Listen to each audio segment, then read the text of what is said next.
Capítulo 23. E, levantando-se toda a multidão deles, o levaram a Pilatos. E começaram a acusá-lo, dizendo: Havemos achado este pervertendo a nossa nação, proibindo dar o tributo a César e dizendo que ele mesmo é Cristo, o Rei. E Pilatos perguntou-lhe, dizendo: Tu és o Rei dos Judeus? E ele, respondendo, disse-lhe: Tu o dizes. E disse Pilatos aos principais dos sacerdotes e à multidão: Não acho culpa alguma neste homem. Mas eles insistiam cada vez mais, dizendo: Alvoroça o povo, ensinando por toda a Judeia, começando desde a Galileia até aqui. Então Pilatos, ouvindo falar da Galileia, perguntou se aquele homem era galileu. E sabendo que era da jurisdição de Herodes, remeteu a Herodes, que também naqueles dias estava em Jerusalém. E Herodes, quando viu a Jesus, alegrou-se muito, porque havia muito que desejava vê-lo, por ter ouvido dele muitas coisas, e esperava que lhe veria fazer algum sinal. E interrogava-o com muitas palavras, mas ele nada lhe respondia. E estavam os principais dos sacerdotes e os escribas, acusando-o com grande veemência. E Herodes, com os seus soldados, desprezou-o e, escarnecendo dele, vestiu-o de uma roupa resplandecente e tornou a enviá-lo a Pilatos. E no mesmo dia, Pilatos e Herodes entre si se fizeram amigos, pois dantes andavam em inimizade um com o outro. E convocando Pilatos os principais dos sacerdotes e os magistrados e o povo, disse-lhes: Haveis-me apresentado este homem como pervertedor do povo, e eis que, examinando-o na vossa presença, nenhuma culpa das que o acusais acho neste homem. Nem mesmo Herodes, porque a ele vos remeti, e eis que não tem feito coisa alguma digna de morte. Castigá-lo-ei, pois, e soltá-lo-ei. E era-lhe necessário soltar-lhes um pela festa. Mas toda a multidão clamou a uma, dizendo: Fora daqui com este, e solta-nos Barrabás, o qual fora lançado na prisão por causa de uma sedição feita na cidade e de um homicídio. Falou, pois, outra vez Pilatos, querendo soltar a Jesus. Mas eles clamavam em contrário, dizendo: Crucifica-o, crucifica-o. Então ele, pela terceira vez, lhes disse: Mas que mal fez este? Não acho nele culpa alguma de morte. Castigá-lo-ei, pois, e soltá-lo-ei. Mas eles instavam com grandes gritos, pedindo que fosse crucificado. E os seus gritos e os dos principais dos sacerdotes redobravam. Então Pilatos julgou que devia fazer o que eles pediam.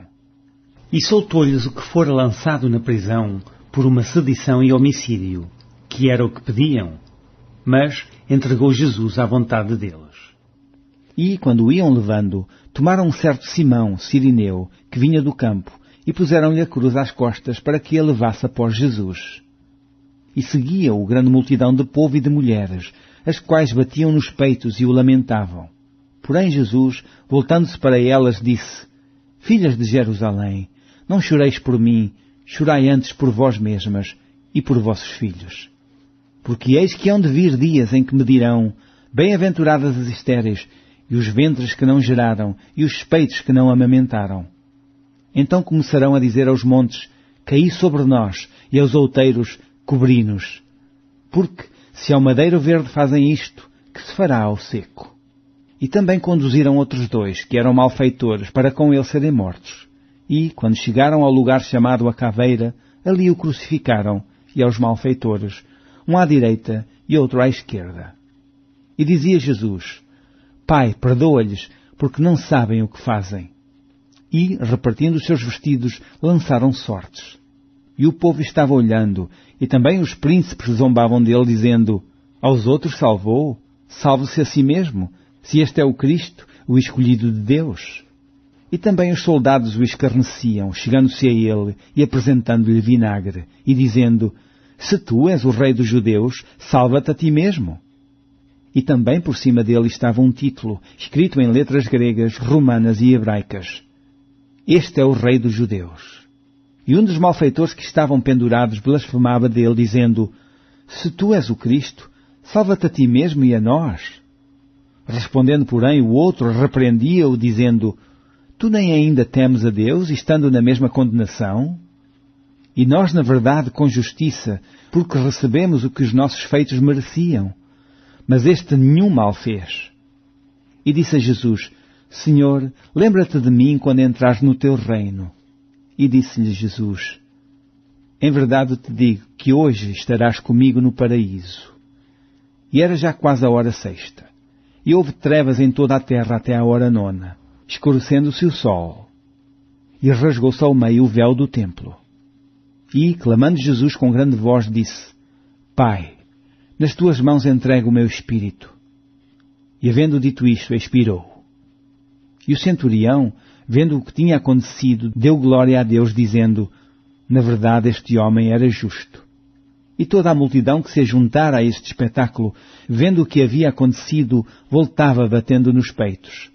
E todos os seus conhecidos e as mulheres que juntamente o haviam seguido desde a Galileia estavam de longe vendo estas coisas. E eis que um varão por nome José, senador, um homem de bem e justo, que não tinha consentido no conselho e nos atos dos outros, de Arimateia, cidade dos judeus, e que também esperava o reino de Deus, esse, chegando a Pilatos, pediu o corpo de Jesus. E havendo-o tirado, envolveu-o num lençol e pô-lo num sepulcro, escavado numa penha, onde ninguém ainda havia sido posto. E era o dia da preparação, e amanhecia o sábado. E as mulheres que tinham vindo com ele da Galileia seguiram-no também e viram o sepulcro, e como foi posto o seu corpo. E, voltando elas, prepararam especiarias e ungüentos, e no sábado repousaram, conforme o mandamento.